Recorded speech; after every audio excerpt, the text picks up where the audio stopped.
Como que vocês analisam, olham e enxergam aí o futuro dos democratas? A Carlota falou de não ter oposição ao governo Trump e queria ouvir de vocês agora detalhadamente sobre isso. Valério, abro essa última rodada com você. Muito bem. Bom, os democratas estão em crise total. Ou seja, o Partido Liberal Histórico, que ocupou um lugar decisivo no pós-guerra, enfim, durante a guerra, né? Roosevelt, 4 mandatos, e depois do Eisenhower, Kennedy, enfim, Clinton, Obama.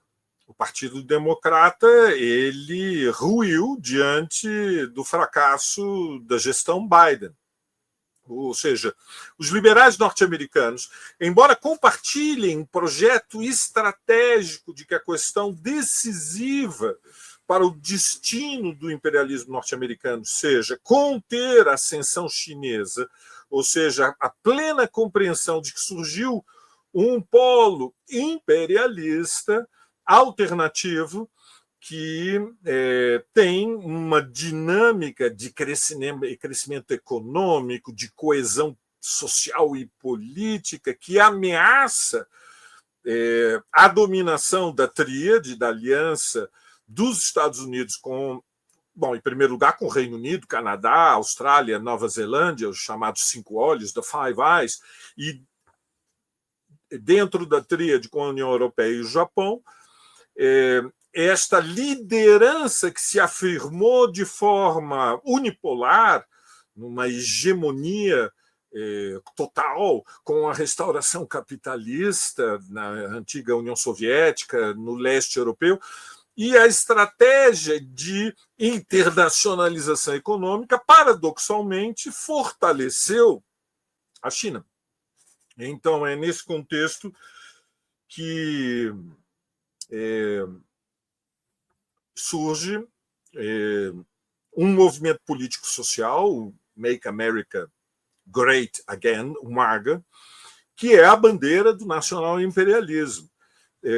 E esta bandeira, este projeto estratégico, embora compartilhado com os democratas, ele, através da captura, da colonização do Partido Republicano pelo Trump, ele deslocou e o Partido Liberal Histórico entrou em crise total. O mais provável, neste contexto, é que o Partido Democrata faça um giro ao centro e tente recuperar posições para as eleições intermediárias de 2026. Mas, neste momento, embora evidentemente seja muito difícil fazer projeções de médio prazo nesta escala, a verdade é que o governo Trump assume com uma grande, com muita força, para dizer. Como dizem os países ibéricos, o que tem de ser tem muita força. O Trump ele ameaça explodir o sistema bipartidário dos Estados Unidos, porque ele conseguiu romper a base social histórica que permitia que um partido burguês tivesse hegemonia sobre a classe trabalhadora norte-americana. A classe trabalhadora norte-americana se dividiu, uma parcela majoritária da classe operária industrial apoia Trump. E, portanto, eu seria muito cético em relação à dinâmica do Partido Democrata e talvez se abra a oportunidade para a construção de um partido trabalhista, oxalá, um Labour Party nos Estados Unidos, que possa ter maior protagonismo com a crise do Partido Democrata. Câmbio, Fernanda. Obrigada, Valério. Haroldo. Obrigado, Valério. Obrigado, Fernanda. Primeiro o Furtado está perguntando o que está escrito na minha camiseta. Minha camiseta está escrito Bertoleza, Dandara, Antonieta, Carolina e Marielle. É de uma peça baseada no romance O Curtiço, A personagem principal dessa peça se chama Bertoleza, que é a personagem, a parceira de João Romão, e eu assisti essa peça, gostei muito dela. Eu estudo cortiço, então, e tenho uma afinidade muito grande com essa leitura que foi feita. Gosto muito de usar essa camiseta, tá certo? Bom, mas deixa eu ir para a resposta. Acho que os Estados Unidos vivem hoje um momento de reorganização partidária, que na verdade começou já, se a gente pensar bem, na eleição de George Bush, né? O filho, que é o momento em que o Partido Republicano dá passos largos à direita, na tentativa de incorporar um eleitorado cada vez mais fundamentalista religioso. Depois, na candidatura seguinte, a gente teve uma candidata a vice-presidente republicana que atendia esse público e que o meu nome me escapou agora. Já eu acho que. E depois a gente chegou no Trump. Ou seja, nos últimos 20 anos a gente teve uma reorganização do Partido Republicano para ocupar a direita e a extrema-direita, com a vitória da extrema-direita. Não é muito diferente do que aconteceu no Brasil, se a gente pensar que o Bolsonaro tomou os eleitores do PSDB, né? A direita sendo controlada pela extrema-direita e se subordinando a ela. Hoje a gente tem largas fatias do eleitorado tucano participando ativamente das redes de WhatsApp bolsonaristas, né? A alternativa que o Partido Liberal, como diz o clássico americano, que é o Partido Democrata, encontrou, foi se livrar também das suas frações mais radicais e socialistas, ou eu diria até socializantes, né? As que tinham alguma pretensão de fazer justiça social, né? E foi se tornando um partido cada vez mais neoliberal nas relações internacionais e na economia. A gente tem um impasse hoje que a gente não tem ainda no Brasil, mas que a gente pode vir a ter se a coisa continuar caminhando nesse sentido, que é um país do tamanho dos Estados Unidos sem esquerda, né? Sem centro-esquerda, porque essa alternativa que o Valério coloca ainda não está construída. Agora, são momentos de reorganização partidária, que duram 10, 15, 20 anos.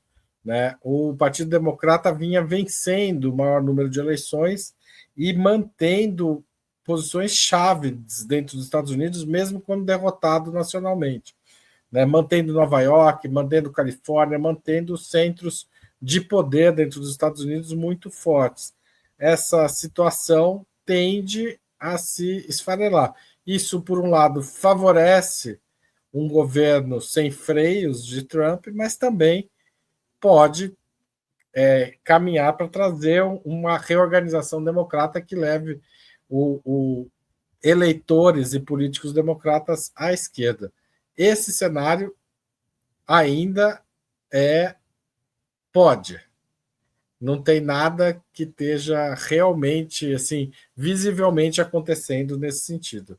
A possibilidade existe, mas o caminho não está traçado, na minha opinião. Obrigada, Haroldo. Carlota, a gente faz esse outro especial com você. Bom, gente, eu concordo com o Valério que a situação é de profunda crise do Partido Democrata. Em 2016, quando Trump ganhou, a sociedade americana estava muito mobilizada. Né? Tinha passeatas, tinha movimentos anti-trumpismo, nada disso se repete agora. Isso, a meu ver, tem a ver com o fato de que o Trump conquistou uma maioria de fato na sociedade americana e os democratas, durante o governo Biden, se desmoralizaram muito. Né? Então, eles conduziram o país a essa derrota por várias razões, né, que eu não tenho tempo de secar aqui, mas que, em síntese, eu diria que o Partido Democrata ele é a versão mais acabada, né, de dois pilares da política neoliberal.